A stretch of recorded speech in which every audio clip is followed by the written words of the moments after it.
ഞാൻ യാത്രയാവുകയാണ് എന്നെ വേണ്ടാത്ത ഈ ലോകത്തു നിന്നും.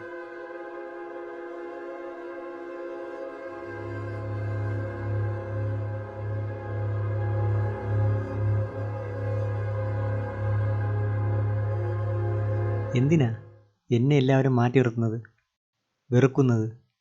എന്തിനാ നിന്നെ എല്ലാവരും മാറ്റി നിർത്തുന്നത്? അറിയില്ല.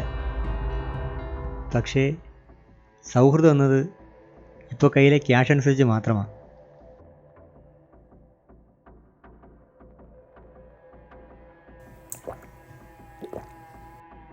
ശരിക്കും നീയല്ലേ ആ ഒരു ചിന്താഗതി കൊണ്ട് നടക്കുന്നത്? നീയല്ലേ മാറിപ്പോകുന്നത്? ഞാനോ? ഒരിക്കലുമല്ല. സമൂഹം ഒരുപാട് മാറിപ്പോയി. കൂടെ കൂടണമെങ്കിൽ അവരോട് യോഗ്യത ഉണ്ടാവണം. ആയിരിക്കാം, പക്ഷേ നമ്മളല്ലേ സ്വയം മാറിപ്പോകുന്നത്? ഒരു അപകർഷതാബോധം. ഒരിക്കലുമല്ല.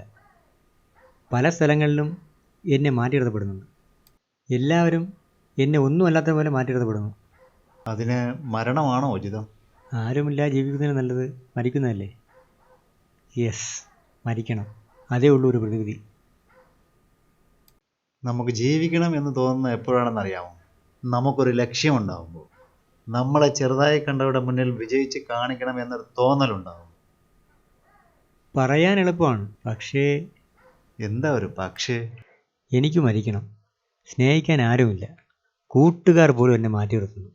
അവർക്കിടയിൽ ഒന്നുമില്ലാത്തവനാണ് ഞാൻ. മരിച്ച് അവരോട് പ്രതികാരം ചെയ്യാന്നാണ്. കൊള്ളാം. നിനക്കറിയാമോ ഫ്രണ്ട്ഷിപ്പ് എന്താണെന്ന്? ഒരു നല്ല വീട്, ഒരു കാറ്, ആവശ്യത്തിലധികം പണം. ഇതൊക്കെയാണ് ഇപ്പോൾ ഫ്രണ്ട്ഷിപ്പിൻ്റെ മാനദണ്ഡം. നിനക്കറിയാത്തത് ഒന്നുമില്ല എന്ന ചിന്തയാണ് നിനക്കുള്ളത് അല്ലേ? മരിക്കണമെന്നൊരാൾ വിചാരിച്ചാൽ മരിക്കും. പക്ഷേ എല്ലാവരുടെ മുന്നിലും ജീവിച്ച് വിജയിച്ച് കാണിക്കുന്നതാണ് പാട്. ഒറ്റപ്പെടേണ്ട വേദന പറഞ്ഞറിയിക്കാൻ പറ്റില്ല. കൂട്ടുകാരുടെ അടുത്ത് ചെന്നാൽ അവരൊറ്റപ്പെടുത്തും. ഏതെങ്കിലും ബന്ധുവിൻ്റെ ഫംഗ്ഷന് പോയാൽ അവർ മാറ്റി നിർത്തും. മൊത്തത്തിൽ ജീവിതം മടുത്തു. നമ്മൾ തോറ്റുപോയി എന്ന ചിന്ത മാറ്റി എല്ലാവരുടെ മുന്നിലും വിജയിച്ച് കാണിക്കണമെന്നൊരു വാശിയുണ്ടായാൽ നമ്മൾ വിജയിക്കും. മരിക്കണമെന്ന തോന്നലും മാറും. വേണ്ട, എന്നെ പിന്തിരിപ്പിക്കാൻ ശ്രമിക്കേണ്ട. ഞാൻ തീരുമാനിച്ചു കഴിഞ്ഞു. അതിൽ ഇനി ഒരു മാറ്റമില്ല. ശേ, നീ പിന്തിരിയണം. നിന്റെ തീരുമാനം മാറ്റണം. നിന്റെ ലക്ഷ്യം പൂർത്തീകരിച്ചിട്ടില്ല. നിനക്ക് പലതും ചെയ്യാനുണ്ട് ഇനി. ഇല്ല, ഞാൻ ഈ ലോകത്തോട് വിട പറയുകയാണ്.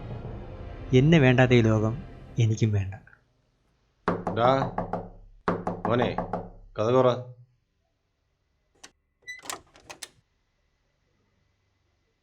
നിന്നെ കുറേ നേരം ഞാൻ വിളിക്കുന്നു, നീ ഉറങ്ങിപ്പോയാ? ഇല്ല, ഞാൻ എഴുതായിരുന്നു. പിന്നെ ആ വിലാസിനിയുടെ മകൻ ശരത്ത് മരിച്ചു കുറച്ചു മുമ്പ്. ആത്മഹത്യയായിരുന്നു, റൂമിലെ ഫാനില്.